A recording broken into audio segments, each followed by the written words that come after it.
నమస్తే, welcome to dot news. నేను అనుష. పిఠాపురం నియోజకవర్గం నుంచి పోటీ చేస్తున్న పవన్ కళ్యాణ్ కు గడ్డు పరిస్థితులు ఉన్నాయా? టీడీపీ టికెట్ ఆశించి భంగపడ్డ వర్మ జనసేనానికి సహకరిస్తారని చెప్పినా ఆయన త్వరలోనే వైఎస్ఆర్ కాంగ్రెస్లో చేరే అవకాశాలు ఉన్నాయని ప్రచారం జరుగుతోంది. వర్మ హ్యాండిస్తే పిఠాపురంలో పవన్ కళ్యాణ్కు ఎదురీత తప్పదని జన సైనికుల్లో ఆందోళన కనిపిస్తోంది. ఈ విషయంపై మెగా కుటుంబంలోనూ చర్చ జరుగుతున్నట్లు తెలుస్తోంది. గత ఎన్నికల్లో 2 చోట్ల ఓటమి చెందిన పవన్ కళ్యాణ్ ఈ ఎన్నికల్లోనూ ఓటమి చెందితే తీవ్ర క్షోభకు గురయ్యే ప్రమాదం ఉందని భావిస్తోన్న కొనిదెల కుటుంబ సభ్యులు చిరంజీవిని ప్రచారం చేయాల్సిందిగా సూచిస్తున్నట్లు ప్రచారం జరుగుతోంది.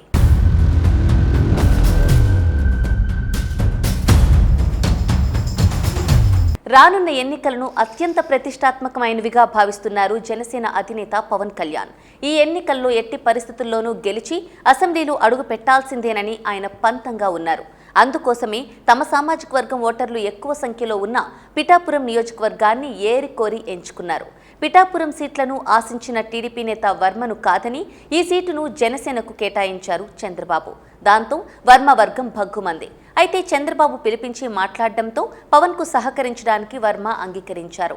అయితే ఆయన ప్రచారంలో యాక్టివ్గా ఉండటం లేదంటున్నారు.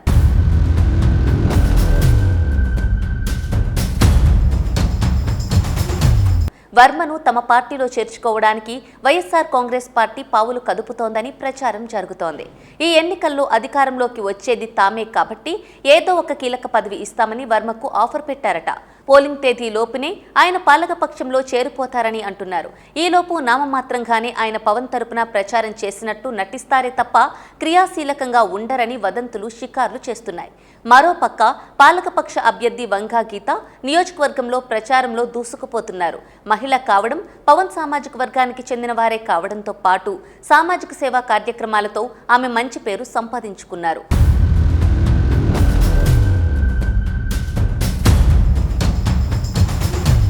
వర్మ వ్యవహారంపై అనుమానాలు రావడంతోనే జన సైనికులు అప్రమత్తమవుతున్నారట.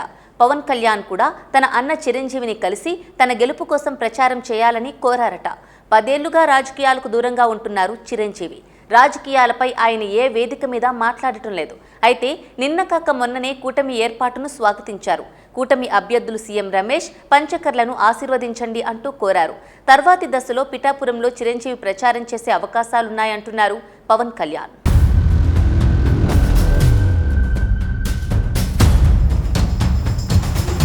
2009లో చిరంజీవి ప్రజారాజ్యం పార్టీ పెట్టినప్పుడు పవన్ కళ్యాణ్ అందులో యాక్టివ్గా పనిచేశారు. ఎన్నికల ప్రచారంలోనూ పాల్గొన్నారు. అయితే పవన్ కళ్యాణ్ 2014లో జనసేన పార్టీ పెట్టిన తర్వాత ఇప్పటి వరకు చిరంజీవి తమ్ముడు పార్టీ తరపున ఏ ఎన్నికల్లోనూ ప్రచారం చేయలేదు. దీనిపైనే మెగా కుటుంబంలో చర్చ జరిగినట్లు చెబుతున్నారు. ఇప్పటికే 2 స్థానాల్లో ఓడిపోయిన పవన్ కళ్యాణ్ను ఈసారి కూడా ఓడించడానికి వైసీపీ ప్రణాళికలు అమలు చేస్తుంటే కుటుంబ సభ్యులంతా పవన్ కు అండగా ఉండకపోతే ఎలాగా అన్న వాదన వచ్చిందట.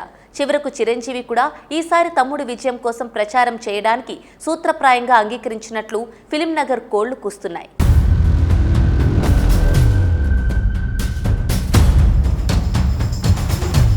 అయితే మొత్తం జనసేన అభ్యర్థులందరి తరపున చిరంజీవి ప్రచారం చెయ్యరని అంటున్నారు. కేవలం పిఠాపురం నియోజకవర్గంలోనే తన తమ్ముడి గెలుపు కోసమే ఆయన కృషి చేస్తారని తెలుస్తోంది. చిరంజీవి ప్రచారం చేస్తే దాని ప్రభావం బలంగా ఉంటుందని జనసేన వర్గాలు భావిస్తున్నాయి. అయితే వైసీపీ నేతలు మాత్రం చిరంజీవి ప్రచారం చేసినా తమకు నష్టమేమీ ఉండదంటున్నారు. చిరంజీవి ఫామ్లో ఉన్నప్పుడే 2009 ఎన్నికల్లో గోదావరి జిల్లాలోని పాలకొల్లులో ఓడిపోయారు. ఇప్పుడు 15 ఏళ్ల తర్వాత ఆయన తమ్ముణ్ణి ఎలా గెలిపించగలరని వైసీపీ నేతలు ప్రశ్నిస్తున్నారు. మొత్తానికి చిరు ఫ్యాక్టర్తో జనసేనలో ఉత్సాహం అయితే ఉరకలు వేస్తుందంటున్నారు. బహుశా మే 5న చిరంజీవి పిఠాపురంలో ప్రచారం చేయవచ్చు అంటున్నారు. Please subscribe dot news.